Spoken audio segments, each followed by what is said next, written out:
What is up, everybody? What is up? Welcome back to another wonderful episode of TheoryCraft. It is I, Tyler, aka TovarishGaming, bringing you back to StarCraft 2, and I made a rhyme because I'm awesome. So, spawning in the left side, we have Bombdagor.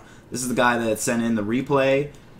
So, I know that the first 3 videos of the new iteration have been Terran, but I've been doing my best to get another, another race to play for us. But right now, it's just been Terran. So that's something that we're just gonna have to deal with, right? We can handle that, right? You guys can handle that, yeah. So we got a little bit of Terran play going down, and the title, I'll give this one away because the last one I didn't. So the title of this is Nuclear Launch Detected. So we should be seeing some exciting nuclear launch Terran play. Now, I am trying to get some other races in. I have a couple replays that people tried to send me that I wasn't able to download because I wasn't home. So, as soon as I get my hands on those, we're going to be going over those for sure. But for right now, we're going to be doing another Terran replay, and I hope that's cool with you all. So these are 2 gold players. I do have a game coming up soon with some much higher level play. But I have not seen this replay, so let's play it out. Alright, so spawning on the right side over here, we have Cake or Grug. And he's going to be Terran as well, so we're going to see a TVT right now, and I'm pretty excited. So it looks like Cake or Grug. That's a tough name to say, man. I'm just going to call him Cake. You guys cool with that? Because I'm cool with that. I'm just going to call him Cake, and that's what we're going to do. So Cake is starting down out here with a barracks and a gas right here at 15 supply. Probably got that at 14 supply, though. I wasn't quite looking. It would make sense that he got it at 14 supply, but it doesn't matter because right now in this particular game, we're not here to analyze. Oh, lagged a bit. Sorry about that. So this SCV coming out from Bombdagor are going to be out scouting around, which is all well and good. So we do have the barracks coming down a little late compared to his counterpart right there. We are going to be seeing a Marine from Cake or Grug. Cake. Sorry, now I forget that I'm even calling him Cake. Oh my goodness. Chaos over here, ladies and gentlemen. Chaos.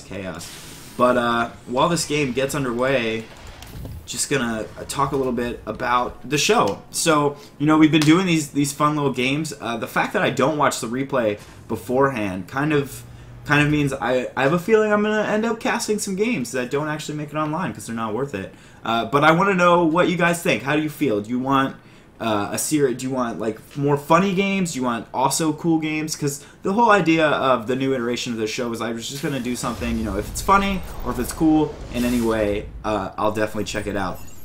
And you know, funny is always pretty obvious when you see ridiculous stuff like in the previous 2 games that we watched, especially watching a ghost and a medevac fight 2 roaches. That was pretty ridiculous in episode 5, I believe that was. But got this SCV coming in here to scout, and it's probably going to get taken out by this Marine pretty quickly before it actually sees anything useful. We do have the Reaper harass from Bombdagor as well, but we'll see what happens here. I'm not quite sure. This SCV gonna be able to get the scout off, seeing that there is a double gas and all of that good stuff. So we do have the barracks going down, and then immediately after the SCV's killed, we got the factory going down. So this SCV did not see this factory. But yeah, so back to me talking about the show. So we've seen funny games, and that's always well and good. But are you guys interested in also seeing games that aren't necessarily funny, or rather aren't necessarily absurd, but are cool in some way? Because I did have one of my volunteers send me a replay where they actually play with Stefano, and I believe that is going to be the next game that I cast. So you should be seeing that soon after this one. But is that something that you're interested in? Because when you normally watch a replay with somebody like Stefano in it, you're expecting some pretty detailed analysis. You're kind of expecting to be talking about like real strategy and stuff, and that is not really my deal. There are people that do that way better than I do. I have not enough knowledge of this game to really be able to tell you what is going on inside a pro player's mind. So if we watch those kinds of replays with me, are you going to be comfortable not having that normal kind of what you're used to with that serious analysis? So let me know in the comments down below how you guys feel about the show, kind of the direction that you want to see it go in. Because right now, I'm pretty much open to all kinds of suggestions. I am here to entertain you and entertain myself, but I believe that what I find entertaining is on par with what you probably find entertaining. So we have a couple, oh my gosh, we have this ridiculous Reaper army right here. We have 5 Reapers, which is kind of an unusual amount. We also have the engineering bay. Both players have expanded by the 7-minute mark. Now, I'm not really going to go back and kind of analyze if they expanded at the 6-minute mark. Well, I guess based on the amount of time it creates to, or takes to create a command center, going to assume that these expansions happened around the 6-minute mark, which is pretty fair, pretty normal. So we do have an SCV going out down here. Not sure what he's up to, but I'm sure we will find out. This Reaper army, these 5 Reapers, probably going to be jumping in here to get some harass down on this main right here, this mineral line. But it's going to be interesting to see if this siege tank actually just bombards these Reapers, or if they are actually going to be able to get up into... Okay, so they are going to be attacking this natural, where the siege tank... Nothing is over here to defend, so we are going to be seeing this player not moving his Marines. There we go. It's finally reacting to this, but it's going to be a little bit too late. 5 Reapers are going to be plenty to take out all of these SCVs. They're probably going to be able to duel these Marines, too. There are more Reapers than Marines, so it's going to look like... all the Reapers are going to survive. These Marines are going to be kind of half health. He did lose a Marine, and he lost quite a bit of SCVs. Let's check that out. Workers killed, going to be 8 workers killed. Wow, for Bomb Digger here. And 9 units killed as well. So he is definitely ahead of the ball as far as economy is concerned. And it looks like the siege tank moved over to the natural to defend here, but it's probably not going to matter. I would assume if he uses these Reapers again, it's probably going to be kind of down here in the main base. So Cake or Grug has an armory, which means, alright, probably going to be seeing some Thors here on the field pretty soon here. We do have the double factory pumping out some mad siege tanks, but what's going on down here is what I want to know. This is what's going on down here. Ladies and gentlemen, it is 9 minutes and 30 seconds into this game, and we are seeing triple Ghost Academy down, proxied in the bottom side, and there is a watchtower right here to be able to make sure that he is going to see. This watchtower placement actually pretty terrible. The majority of the, the vast majority, almost 90% of the vision range of this this watchtower right here is of either the player's base, which he already has vision of, or of this empty space right here.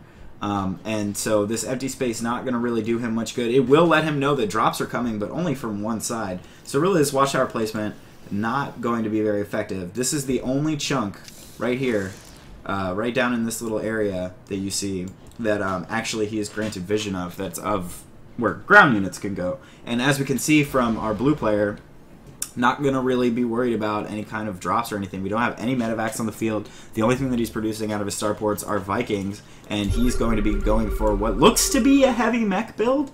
I'm going to assume with the armory and the fact that we're just pumping out siege tanks and not even building Marines right now, that this is going to be some sort of mech build.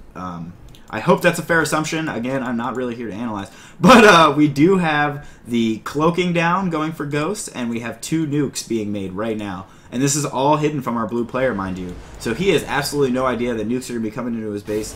And it doesn't look like he has any detection either. I'm going to be kind of swooping through here, swooping through the base. And yeah, it looks like we see no engineering bay. We have no detection. No engineering bay, for the missile turrets, and no detection otherwise. There's no Raven coming on the field or any of that. So it's pretty unfortunate, but we do have 3 Ghosts out on the field, going to be heading out to the right side. I'm pretty excited about this. We're going to see if this blue player just gets completely taken off guard, which I have quite a strong feeling that he will. So I want to kind of actually... Oh, I wasn't watching the... that was weird. I wonder when that happened. Anyway, back to me talking about this game. So these Ghosts are going to be coming down here to the academies. Not exactly sure the purpose of that, but it doesn't really matter, right? We'll figure it out. We'll figure it out. So these Ghosts are down here. They're going to be moving up towards the enemy player, and another command center going down right here. So this is actually pretty cool. He's going to be taking his 3rd in a kind of a secretive place, as well as where his Ghost Academies are, which means that he's going to be able to get some defense up. Which is pretty spectacular to be able to make sure that these Ghost Academies are safe in case the blue player tries to counterattack while his base is getting nuked, and we'll see how that goes. There are 4 workers in this refinery. He needs to move one over here. We do have some Widow Mine defense, which is exceptional. But here we go, ladies and gentlemen. Are you all excited? Because I'm excited. This is what I call excitement. These siege tanks going to just be rolling right past these ghosts. Oh, nuclear launch detection. Triple nuke all in one area. Oh my goodness. This is very, very scary for our blue player. He's not even reacting. He's not even reacting at all. Oh no, the nukes are gonna hit. They're gonna kill everything. Oh my god. The triple nuke. Oh no. Just took out everything in this area. Oh my goodness. And these ghosts are already long gone right as this orbital command tries to get the detection up. So the blue player with an army of just siege tanks and Vikings, this is the most ridiculous thing I've ever seen. He's got quite a lot of minerals in the bank, which is surprising considering he just lost such a huge chunk of his economy. But these Marines in this siege tank are in a really good spot. There's this Widow Mine that's about to take out a lot of these Vikings. Look at that, just getting a ton of splash damage up on these Vikings. These Vikings are going to be headed back. And we do have the siege tanks moving in. This Widow Mine not going to be able to attack for a little while, but this siege tank is going to be able to get some damage out, I assume. Look at that. Look at that. The siege tank up on the high ground. These, I don't believe that the... Okay, so now that he's got the... Oh, no. Oh, no. Oh, my goodness. These siege tanks actually incredibly effective. This is not what I expected to see here. They actually were able, with that, what's it even called? What's that called when orbital commands use their little radar? Not entirely sure, obviously showing that I'm not hugely educated on StarCraft 2. But anyway, it doesn't matter. So that orbital command was able to give our blue player enough vision of this area to be able to take out the entire red person's army, but we are going to be throwing down 3 more nukes. This ghost is going to get taken out by his own nuke, or another ghost nuke, which is rather unfortunate. In fact, we might actually lose all 3 of these ghosts to the nukes. But let's see, nothing happens here. We lose a tank, and I don't even think anything got hit there. And then this nuke, wow. Okay, so the blue player just leaves. He just leaves. Which, you know, this is the second game that we've seen in a row now where a player left, but probably still could have, if not won, at least come close to winning. Now, their banks were almost similar. You'll notice that the blue player was much lower on gas, and that's going to be because this base got taken out over here, so I'm sure he managed to go through that gas a lot quicker. He did have a very heavy gas build, so I can understand where he might have been like, oh, this is probably not so great. But he did have a third coming down, and if he had been smart enough to just move his army out of the way of these nukes, then he would have been fine. I'm not sure where a lot of these tanks went. But anyway, I hope you guys enjoyed. We did see a bunch of nukes go down. Wasn't the best game ever, no, but that's okay. We are here to have fun, and I do believe we did do that. So I have some more games coming up, and I'll see you all then. Later.